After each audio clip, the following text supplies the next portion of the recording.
Bienvenue dans C'est dans l'air. Pas une semaine sans un nouvel incident diplomatique entre la France et l'Algérie depuis que la France a fin juillet annoncé la reconnaissance de la souveraineté marocaine sur le Sahara occidental. Alger a basculé dans une forme de défiance vis-à-vis de Paris et le ton monte de jour en jour. On en parle ce soir avec vous. Bonsoir Myriam Mellal. Bonsoir. Merci d'avoir accepté cette invitation. Vous êtes journaliste spécialiste de l'Afrique et du Moyen-Orient à France 24.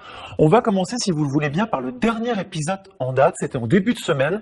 La mise en cause à la télé algérienne de la France, accusée en gros de barbouzerie. Oui, c'est un documentaire qui a été diffusé sur la télévision algérienne, une télévision de chaîne d'info continue, qui en fait relaie le témoignage d'un homme qui explique, il a une histoire assez compliquée, il a grandi en Espagne, il a vécu en France, et ensuite il a quitté la France pour aller faire le djihad en Irak via la Turquie.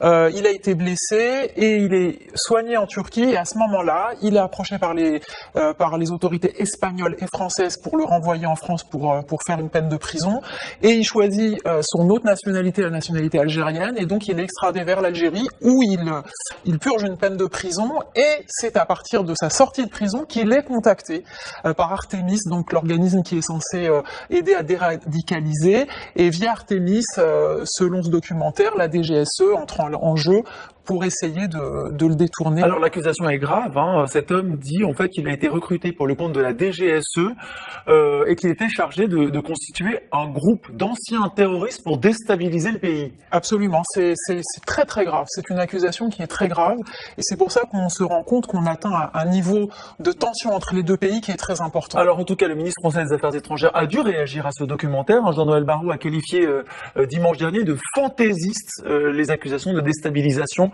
formulées par l'Algérie. Vous le disiez, ça révèle le niveau de tension. Tout a commencé à dérailler entre la France et l'Algérie en juillet dernier.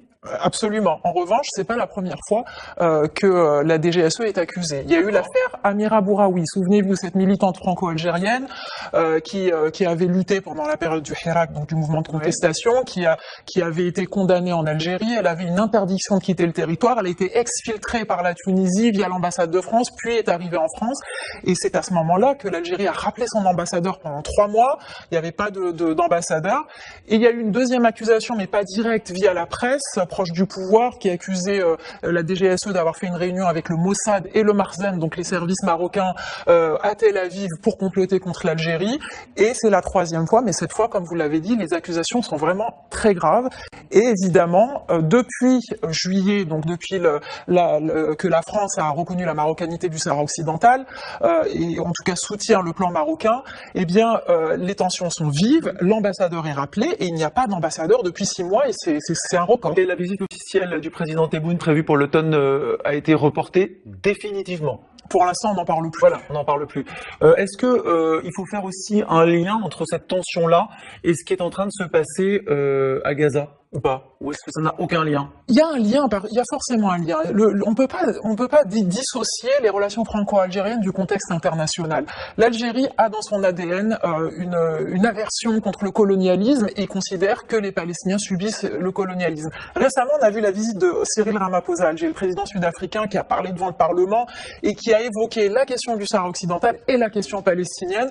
Donc on voit que l'Algérie essaye de reformer l'espèce d'axe, comme à l'époque des non-alignés, avec ces pays qui se dressent contre l'hégémonie occidentale. Ce qui est intéressant à rappeler en termes de choix diplomatique français, c'est que à son arrivée, Emmanuel Macron avait fait le choix de l'Algérie. Pendant longtemps, il a tendu la main, avec l'idée de faire un travail mémoriel, comme on dit, entre les deux pays. Il est resté la main tendue longtemps. Oui, c'était, je pense, un challenge pour Emmanuel Macron de se rapprocher de l'Algérie, parce que beaucoup de présidents se sont cassés les dents, si je puis dire, avec ces relations tumultueuses.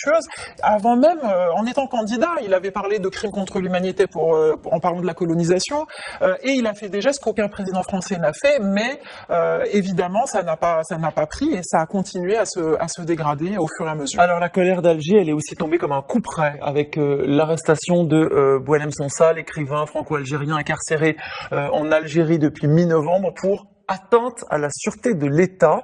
Il a été transféré, d'ailleurs on le précise, en début de semaine dans une unité de soins. il est devenu un symbole, il est devenu, je ne sais pas si c'est la bonne expression, une prise de guerre. En tout cas, c'est un levier sur lequel veut jouer l'Algérie. Comment est-ce que vous analysez la situation? Moi, je pense que c'est surtout... Qu'est-ce qu'ils lui reprochent déjà les Algériens? Je pense vraiment qu'il lui reproche ses déclarations sur le territoire, parce que atteinte à la sûreté de l'État, il y a aussi atteinte à l'intégrité territoriale. Il a tenu des propos où il expliquait que les frontières tracées par la France n'étaient pas les bonnes et qu'il y avait une bonne partie de l'Ouest algérien qui appartenait au Maroc. C'est un discours que tient en ce moment le Maroc. D'ailleurs, Emmanuel Macron, en se rendant au Maroc, a remis des archives concernant les frontières, ce qui a été aussi très mal pris par Alger. Donc cette phrase était la phrase de trop, et c'est ça qui a, je pense... De là à l'interpeller et à le mettre en prison. En tout cas pour l'Algérie, c'est extrêmement grave. Quand on connaît l'ADN de ce pays qui a lutté contre la colonisation, c'est une ligne rouge. Et je pense que c'est pour ça qu'il a été arrêté. Mais est-ce qu'il aurait été interpellé dans un autre contexte, pour ces mêmes mots-là? Peut-être qu'il aurait été relâché. Ouais. Et je voudrais que vous écoutiez ce que répond l'écrivain franco-algérien Kamel Daoud, prix Goncourt, quand on lui demande s'il a un espoir de libération pour Boualem Sansal grâce à la mobilisation en France, partout en France, mais aussi la mobilisation internationale. Écoutez. Je suis pessimiste. Est-ce que ça peut faire bouger les choses? Non. Mais ça participera à ce que le cas de Sansal et d'autres écrivains ne tombent pas dans l'oubli. Il ne faut pas qu'on l'oublie. Il s'agit d'être dans l'endurance et dans le temps. Est-ce que ce régime est sensible à la mobilisation internationale? Non. Il a construit son équation de survie sur le fait que le monde entier nous en veut et qu'il y a un complot international contre nous. Je voudrais que vous vous arrêtiez sur cette phrase. Il a construit son équation de survie sur l'idée qu'il y a un complot international contre l'Algérie. Je pense qu'il y a un contexte aussi qu'il ne faut pas oublier, c'est qu'en ce moment, l'Algérie a des ennemis sur toutes ses frontières. La frontière marocaine, la frontière libyenne, où le fils Haftar est financé par les Émirats arabes unis pour déstabiliser la frontière. Il y a aussi la frontière avec la Mauritanie, où, encore une fois, les Émirats arabes unis veulent faire une base. Il y a la frontière avec le Mali, les Wagner. Donc il y a un contexte qui fait que, effectivement, en Algérie, les autorités sont très inquiètes de voir ce contexte se développer. Après, sur la mobilisation, est-ce que les appels à la libération de Sansal peuvent peser sur le régime? Pas plus aujourd'hui qu'hier. L'Algérie n'aime pas et a en horreur de recevoir des leçons, et encore plus de la France. Et encore plus quand ça vient de la France. Donc ça n'aurait pas eu plus d'impact aujourd'hui qu'hier. On parle de Kamel Daoud, il est prix Goncourt 2024. Lui aussi, il est visé par une campagne de dénigrement en Algérie, 2 plaintes pour violation du secret médical portant sur le propos de son livre, mais aussi pour violation de la loi sur la réconciliation nationale. En fait, ces écrivains représentent tout ce que le régime déteste. Oui, en quelque sorte, mais c'est encore une fois le contexte, parce que il y a eu beaucoup de livres sur la décennie noire. Il y a eu des films, le film Papicha qui a été primé à Cannes parle de la décennie noire. C'est le contexte aussi qui fait que ça devient des éléments qui s'ajoutent à cette brouille et presque des victimes collatérales de ces relations entre l'Algérie et la France. Et le problème, c'est qu'aujourd'hui, pour le cas Boualem Sansal, c'est qu'il n'y a plus de contact entre les deux pays.